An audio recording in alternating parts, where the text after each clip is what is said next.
नमस्कार।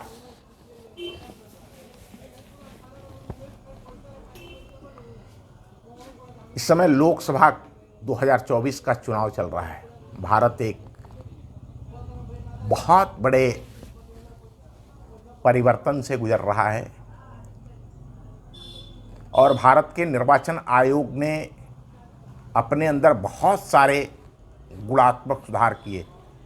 इसी के कारण जो भारत के मुख्य चुनाव आयोग के अफसर थे टी.एन. शेषन जी बहुत प्रसिद्ध हुए, जिन्होंने इस देश में जो बैलेट से चुनाव होते थे, जो चुनाव में कदाचार, भ्रष्टाचार, लूटपाट, हत्याएं होती थी, उसको रोकने के लिए और प्रत्येक भारतीय नागरिक को स्वतंत्रता पूर्वक अपने मत का प्रयोग करने का अधिकार किया। इसके बाद तो जितने भी चुनाव आयोग के लोग आए, सबने थोड़ा थोड़ा प्रयास किया और हमेशा नित्य चुनाव में सुधार हो रहे हैं। ये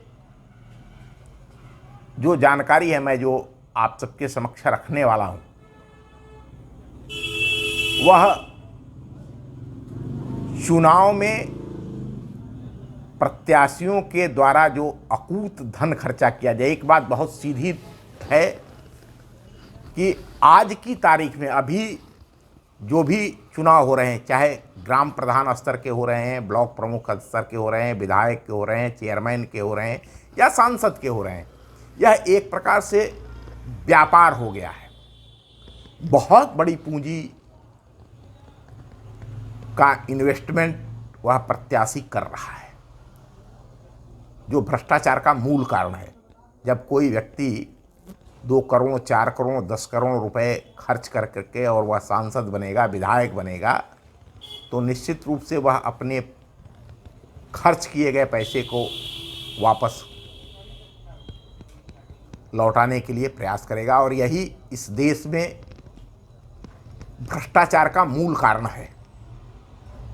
अगर अद्यतन हम लोग देखें तो अभी जो आम आदमी पार्टी के अरविंद केजरीवाल जी हैं, चाहे उनके मनीष सिसोदिया हैं या जो भी लोग हैं, इन लोगों ने चुनाव में खर्च, गोवा के चुनाव में खर्च करने के लिए, अभी तो आरोप ही है कि उनके ऊपर ये बात है, लेकिन अभी वो जेल में बंद है। ऐसा केवल एक स्थान पर नहीं, सभी स्थानों पर चुनाव में खर्च करने के लिए विभिन्न रास्तों से पैसे इकट्ठे किए जाते हैं और इस भ्रष्टाचार की जड़ें बहुत गहरी हैं। हम आज एक विषय पर बात कर रहे हैं जो अभी हमारे सामने है। देश के अंदर लोकसभा के चुनाव हो रहे हैं। आइए मैं इसके संदर्भ में आपको एक बहुत रोचक जानकारी देता हूं। 1926 में जब इस देश के अंदर ब्रिटिश साम्राज्य की सरकार थी और ब्रिटिश साम्राज्य के ही आईसीएस अफसर मिस्टर ए.ओ. ह्यूम ने कांग्रेस नाम से एक पार्टी बनाई है। इस नूरा कुश्ती के बीच कांग्रेस पार्टी के साथ ब्रिटिश गवर्नमेंट ने तय किया कि जो सेंट्रल काउंसिल, हम भारत में गणतंत्र की स्थापना करना चाहते हैं और उसके लिए सेंट्रल काउंसिल, जिसको आज हम लोग सांसद का चुनाव कहते हैं, और प्रोविंस काउंसिल, जिसको हम लोग आज विधानसभा के चुनाव कहते हैं, इसमें कांग्रेस को लड़ने के लिए आमंत्रित किया। ब्रिटिश गवर्नमेंट ने कहा कि आप भी चाहो तो सेंट्रल काउंसिल के लिए अपने प्रत्याशी खड़े कर सकते हो और प्रोविंशियल काउंसिल के लिए भी अपने प्रत्याशी खड़े कर सकते हो, और जो व्यक्ति जनता के द्वारा चुना जाएगा वह प्रतिनिधि होगा, उसकी बात सुनी जाएगी। मैं इस कहानी को बलिया से इसलिए बता रहा हूँ कि बलिया सदैव से एक मील का पत्थर रहा है। पूरे देश में स्वतंत्रता आंदोलन की बात हो या उससे भी पहले की बात हो, कहानी लंबी हो जाएगी।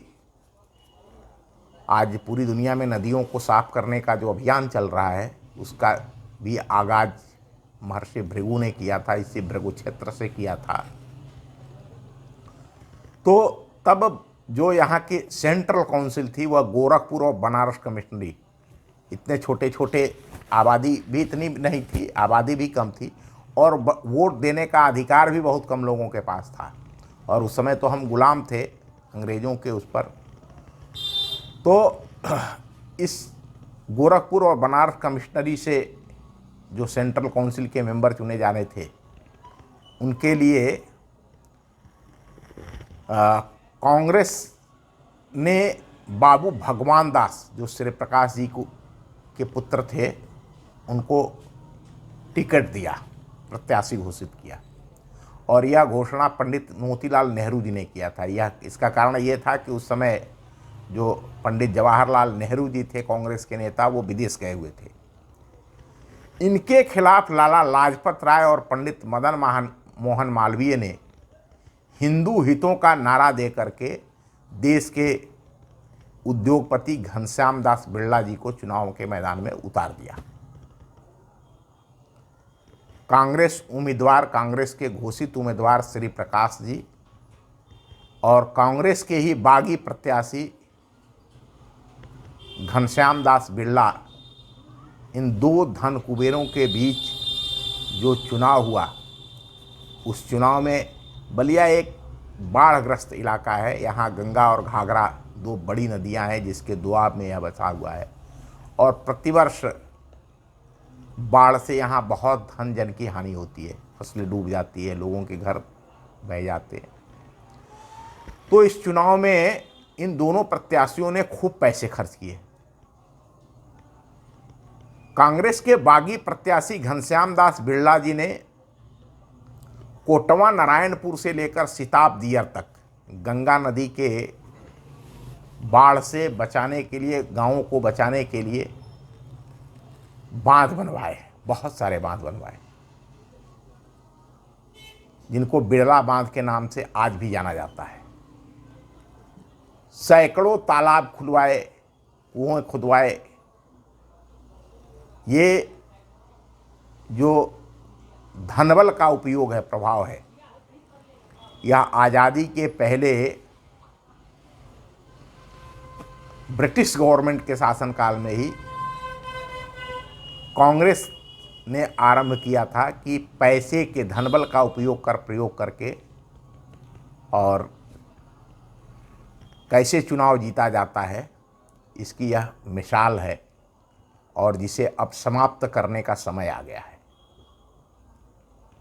अंत में जो बलिया जिले की जनता है, उसने कांग्रेस के बागी उम्मीदवार लाला लाजपत राय और पंडित मदन मोहन मालवीय के सांसद प्रत्याशी घनश्याम दास बिरला जी को सांसद चुना और वह भारी बहुमत से जीत गए। भारत के चुनावों में धनबल का यह प्रयोग सफल हुआ, जिसका जन्म 1926 में हुआ था। धन्यवाद, नमस्कार। ऐसी कहानियों के लिए आप देखते रहिए बलिया इन्फो। फिर मिलेंगे।